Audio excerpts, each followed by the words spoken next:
Welcome to the Purpose and Profit Club podcast for nonprofit leaders, mission-driven creatives, and social entrepreneurs. Get ready to stop dreaming and start doing. Here, ideas become action. We prioritize purpose and profit. You ready? Let's go. Today, we're going to talk about lead gen and a better way to go into the process of prospecting and lead gen than you're doing it right now. I promise. This is a better way to go into the process because most of my clients, most of my students, and I think most everybody who goes into this process is really dreading it. And oftentimes their fight or flight response is actually kicking in because you're dreading this so much that you literally want to get out of there. You want to end the call. You want to leave the meeting. You want to press send as fast as possible because that's your flight response kicking in, going, this is deeply uncomfortable and I don't want to do it. And if that's you, I want to first say that's super normal. It's something that I heard recently in Outreach Genius from many of our students on there. It's something I hear all the time from anyone who has to do lead gen and fundraising or prospecting to build and grow their business, which, by the way, don't most of us need to do that. So as a framework, I want to just introduce this roadmap, this loop that our brains get stuck in. And I'm going to call it this sort of think, feel, act cycle. You may have heard this before with CBT or positive psychology or maybe even mindset coaching. So basically, our brains think a thought, we feel a feeling, and that thought-feeling combo informs the actions we take, okay? Actions we take then might feel like getting the hell out of there and saying the prospecting or, inviting a donor to make a gift and plowing through that pitch, inviting somebody to become a sponsor, plowing through that pitch so fast so we can get the hell out of there, right? That is because of the thought you're thinking and the feeling you're feeling. So the thought you might be thinking in that scenario where you're like, this is terrible, I want to get out of here, is some flavor of maybe they don't even want to hear this. This isn't something they'd even be interested in, right? I'm bothering them, right? I don't know what to say. Those are all thoughts, okay? They're thoughts because they're just sentences you're thinking, and they're not something that we could all collectively agree on. They're not facts. They're just thoughts. Super normal to have. And if you think, I don't know what to say, or they don't want to hear from me, or some flavor of that, you're probably going to feel pretty damn insecure or cautious or hesitant and maybe even scared or fearful, right? And then boom, we've got that nervous system response and it's like, get me out of here. What do you do when you have that nervous system response, that fight or flight? You plow through it. Either maybe you don't even make the call, okay? So that might be the freeze response, right? Or just like you're paralyzed in it, you put it off. Or your flight response, which would be, let me get through it as quickly as possible. And this sounds like saying, like the invitation for whatever your call to action is. So would you make a gift? Would you become a sponsor? Would you buy a ticket? Would you share our cause? You say it really, really, really fast. You avoid eye contact. You may be pacing or squirming. Your sort of body language is uncomfortable, right? Think of a time when this has come up for you, because this comes up for us. If you're doing any type of lead gen or putting yourself out there, which I hope you are, I hope you're taking daring action, then it's totally normal for this to come up. So I'm going to give you some examples of what that might look like, okay?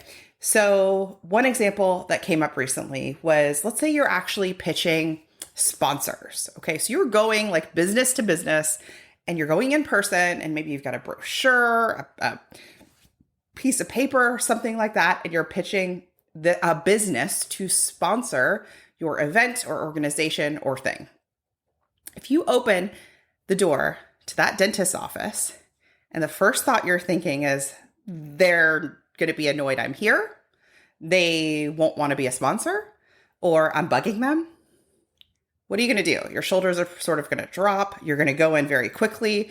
You're going to say to the person at the front desk, hey, I'm just dropping this off in case you want to sponsor. Bye. Right? And then you get the heck out of there. Versus if you're thinking, you know why they would be an amazing sponsor is because we are down the street from them. They treat young adults and kids, and what we do also serves that audience of young adults and kids.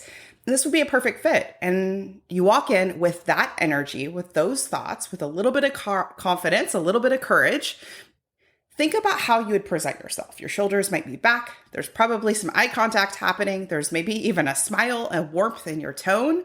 And you go in and you just start a conversation. I actually bring up this example because my kids went to the dentist this week.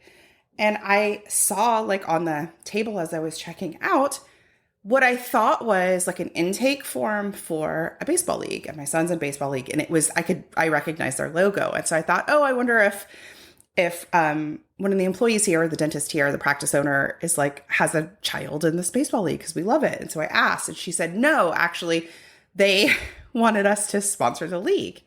And I was like, oh, that's so interesting. So somebody had this exact experience, right? Of going in and saying, hey, we're with XYZ League, it costs this much to be a sponsor. Will you be a sponsor, right? And maybe that's all they did. Or maybe they said, I just dropping off some information and just left, right? Very, very passive. Or maybe they said they started a conversation and just started talking to the human on the other side and talked about that alignment and then made an invitation to become a sponsor. So you can see through that think, feel, act cycle, it's almost like the bird's eye view of what you're doing might look the same, right? It's like you're physically driving to the place with the brochure and saying some words, but really everything's different, like in different scenarios, depending on how you're thinking and feeling, right? Because if you're thinking and feeling that this is a great fit and alignment, then you're going in with a total different energy. And that energy is nonverbal. That energy is verbal. That energy is showing all the way through. Or you're going in as hurried and as quickly as possible. And what do you think the outcome of that, of those two different scenarios are, right? The outcome of getting a yes is very different between how you position and message this practice. So let's use this example and keep going on it. So let's say this person, who I don't know, went to this dentist's office and she goes in with confidence and with energy. And she's like, you know what? This would be a perfect fit. We've been trying to get a dentist on board as a sponsor, and here's why I think it would be amazing. She hits it off with the front desk person and it goes really well. The front desk person says, actually, I think this is going to be perfect for us. And here's why. Let me grab your sponsorship guide and I'll circle back with you. And so that person leaves and is like, heck yeah, I got it.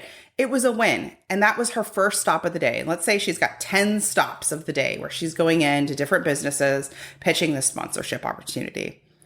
How do you think that win on the front end as like stop number one is going to inform how she shows up for stops number 2 and 10?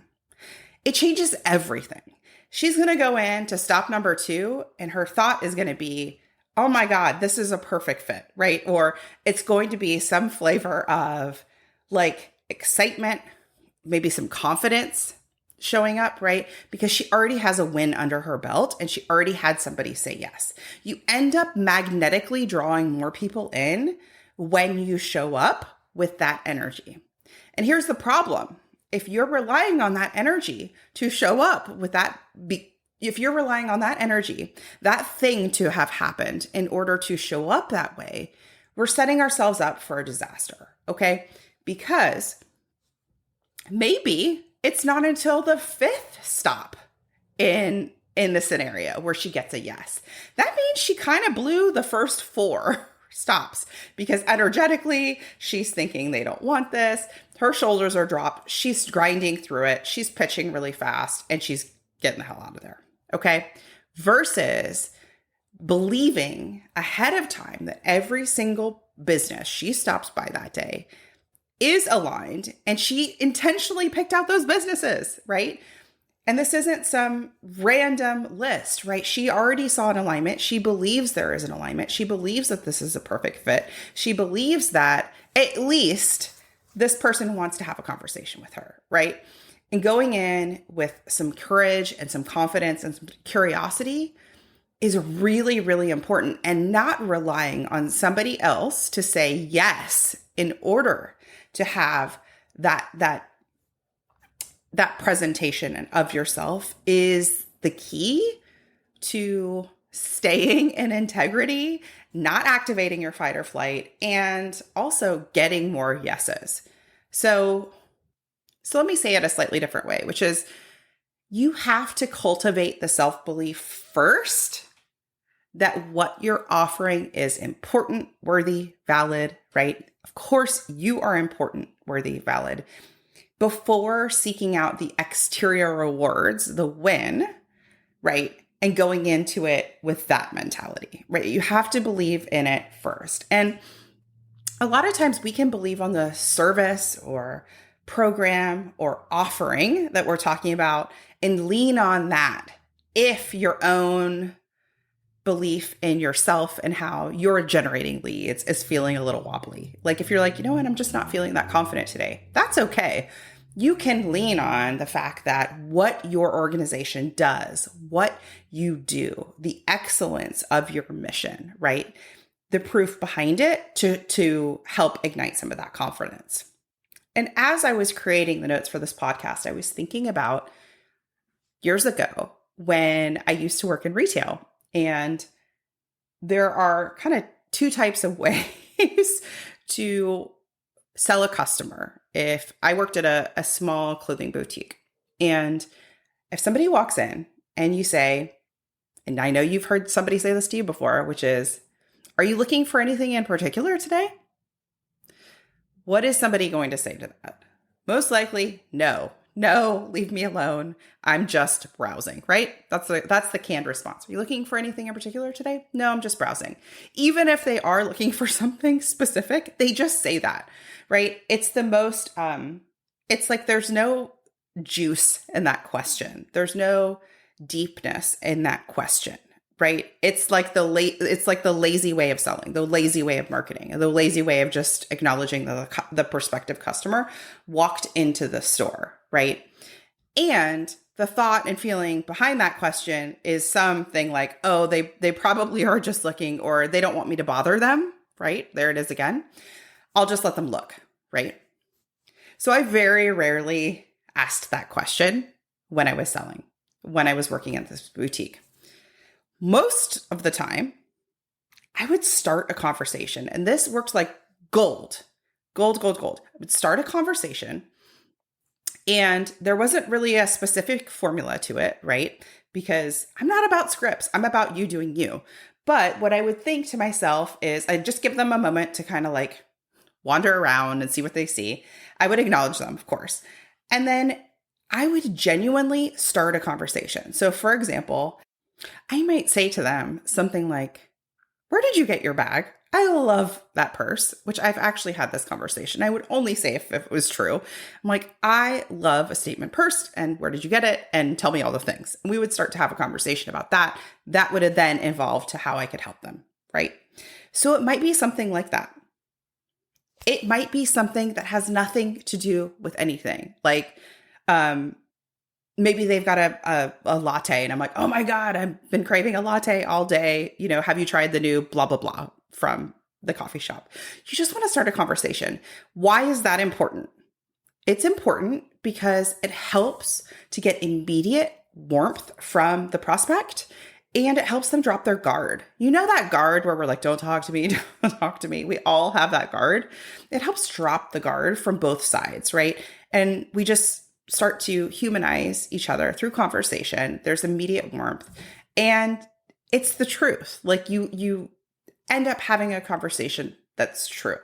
So imagine that you're going into a business and you, again, are dropping off sponsorship forms and it's pouring down rain. If it were me and I'm this person, I would probably like go into the dentist's office, go into the restaurant that I've got my sponsorship guide for, and I would say something about the rain. Like I would not like, oh, it's raining out today, but like something that was on my mind about it. Like, I didn't think my socks would be wet today, right? And then I would let that just disarm and kind of anchor in the conversation. Try this. Even if you're not prospecting, just try this. By the way, it's so nice. Like, if your barista has beautiful nails, tell her. If you're the person that is checking you out at the grocery store is like super fast and efficient, that's one of my favorite things. I'm like, oh my God, you rocked through this line. You're awesome. Like, just tell them, start to have conversations, play around with it. It will help build your own confidence in this piece. Okay. So we talked about the importance of the think, feel, act cycle. We talked about when you're coming in with dread, activating that fight or flight response. What happens? You really grind and plow through the actual call to action, the pitch that you're trying to sell or say to the prospect. Okay. What can you do instead? I talked about how you can have some icebreakers, right? Of just some icebreakers that are not these vague chit chats. What can I help you find today? Other piece of it is, let's say that you do have like a lead gen, some sort of prospecting project ahead of you. I want you to start visualizing it going well. Because by the way, no one does this, right? What do we do instead? We visualize all the possible ways that it will be a disaster. We visualize all the people who will be annoyed with us and all the terrible things they might say. Or we may even decide that we're not prepared enough, right? We need another better brochure, a different script, a different template, a different PDF that keeps us in planning mode, right? If you're stuck in planning mode, go back to episode 1, listen to that one, the MVP method, right? It keeps us stuck. It keeps us from having to go and do the thing, which you're building a muscle through this prospecting, this process. It does get easier. Now, I want to use a phone example because I also had to do this when I built my first business, which I did cold calling, y'all. I did cold calling. And boy, did that build muscle. And one of the things that I realized is it's actually not that bad. Number one, it's not that bad. And I got clients through cold calling. And one of the ways that I did it, and I didn't realize what I was doing necessarily at the time, was just starting a conversation. It was like, I didn't go straight into the book a call with me. Can I have a meeting with you right out of the gate? I started with just some conversation. Okay. I just started with that. I started with my version of the words I would say, not the version of somebody else, like a colleague would say. So this does work for if you're doing this online, if you're doing this in person. I want you to visualize it going well. So if you have some calling to do, if you have some outreach to do, literally take a minute, take 5 minutes, close your eyes and go through the entire scenario. So you're actually walking through it in your brain and have it go well. Start practicing that often of it going well, where the person says, yes, the person is nodding along. They're saying, tell me more. The other piece of it is if you're thinking, I don't know that my prospects want to hear from me, or I don't know that these people want to hear from me. Some flavor of that, right? Write a list or journal, write it down somewhere about why this group or this individual would possibly, maybe want to hear from you, why they would be a perfect fit for your organization, for your offer, for becoming a part of your community, for becoming a donor, for getting involved. Like, write a list, make a bulleted list, write it down, and make your brain actually have to do some work to go there. Like, how can you help? How can you bridge the gap between a person not really being aware of what your organization does and talking about your organization in a way that they're nodding along and they're like, tell me more, I'm very interested, and believing in that, right? And I think that piece really, it's important to write that list, because if you think about people who would say yes, it starts to, in your brain, like create a new neural pathway where you're actually creating evidence for yourself of there are prospects out here who would say yes. There are dentists out here who would be a perfect fit sponsor for our organization. There are people who will walk into my clothing boutique who will want to buy something, right? And you start to envision them. And sometimes it's helpful to lean on some evidence of people who historically have. So if you have a best customer, a best client, a best donor, and thinking about like, well, why were they a yes? What made it an alignment for them? And walking that through can help this exercise. So that's what I have for you today. If you would like more help with this, you can join us and you can catch up on Outreach Genius. We're taking a deep dive into all of these concepts.